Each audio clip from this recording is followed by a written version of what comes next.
नमस्कार, आप देख रहे हैं मीडिया हलचल में हूं आपके साथ पूजा यादव। उत्तर प्रदेश में होने वाले विधानसभा चुनाव को लेकर एक तरफ जहां बीजेपी पुरजोर कोशिशें कर रही है वापस से सत्ता में वापसी की, तो वहीं दूसरी तरफ उन्हीं के अपने सांसद बार बार पार्टी को असहज करते रहते हैं। अब यही वजह कि केंद्रीय मंत्री अर्जुन मेघवाल ने खुलकर ये कह दिया है कि पार्टी की अनुशासन समिति को क्या कर रहे हैं पीलीभीत से सांसद वरुण गांधी, इसके बारे में सब कुछ पता है।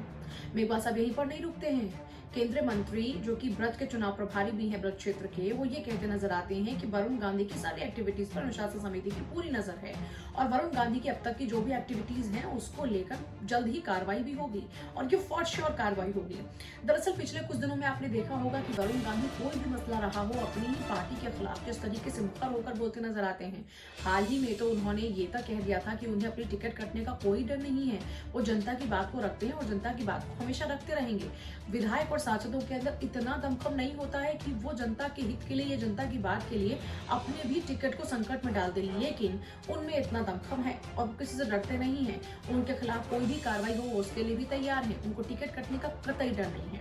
आपको याद होगा, चाहे गन्ना किसान मूल्य की बात हो, इसके अलावा चाहे आप 3 कृषि कानूनों की बात हो, संविदा कर्मचारियों की बात हो या फिर पेपर लीक मामले की बात हो, यूपी जेट पेपर लीक मामले की बात हो, हर मसले को लेकर वो खुद बार बार खत लिखते रहते हैं। प्रधानमंत्री मोदी से लेकर सीएम योगी तक उन्होंने कई बार पत्र लिखे।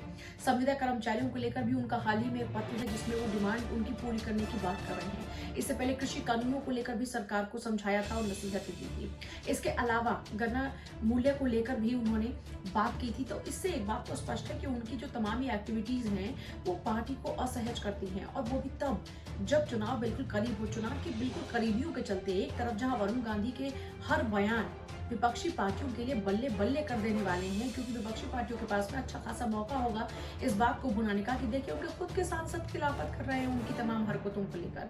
तो ऐसे में आप समझ ही गए होंगे कि जनता के हित में इनके फैसले कितने ज्यादा हैं।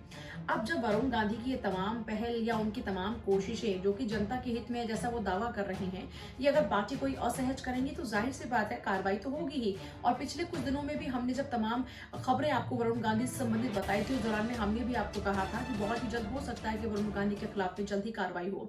वो भी चुनाव के करीबियों में जब वो इस तरीके के बयानबाजी देंगे तो हो सकता है कि अनुशासनात्मक कार्रवाई का उनको सामना करना पड़े। तो अब वरुण गांधी के खिलाफ में हो सकता है कि बहुत जल्द अनुशासनात्मक कार्रवाई देखने को मिले। अच्छा, एक बात और खास यहाँ पर है, पीलीभीत से सांसद है खुद वरुण गांधी और उनकी मां मेनका गांधी सुल्तानपुर से सांसद हैं। दोनों ने ही लोकसभा का चुनाव लड़ा, दोनों जीते भी, लेकिन उसके बाद राष्ट्रीय कार्यकारिणी में हाल ही में पिछले कुछ दिनों में जब राष्ट्रीय कार्यकारिणी के सदस्यों को चुना गया, 80 सदस्य चुने गए, लेकिन उसमें भी वरुण गांधी और मेनका गांधी को जगह नहीं मिली। तो ऐसे में अब एक तरफ राष्ट्रीय कार्यकारिणी में जगह नहीं मिली, तभी से स्पष्ट हो रहा था कि यहाँ पर कुछ खटपट या फिर नाराजगी चल रही है। और अब वरुण गांधी खुलकर अपनी ही सरकार के खिलाफ जिस तरीके से बोल रहे हैं और बाकायदा ये भी बोल रहे हैं कि उन्हें डर नहीं लगता टिकट कटने का, क्योंकि उनका परिवार इससे पहले भी निर्दलीय चुनाव लड़ता भी रहा है और जीतता भी रहा है। उसी से स्पष्ट हो गया था कि वरुण गांधी भी इस बात को तैयार हैं कि अब उनको अनुशासनात्मक कार्रवाई का सामना करना पड़ेगा, या फिर अगर 1% ऐसा ना भी हुआ तो फिर टिकट तो उनका कटना तय है। लेकिन वरुण गांधी अब हर तरीके से तैयार है और बीजेपी भी उनके खिलाफ अनुशासनात्मक कार्रवाई को लेकर तैयार है।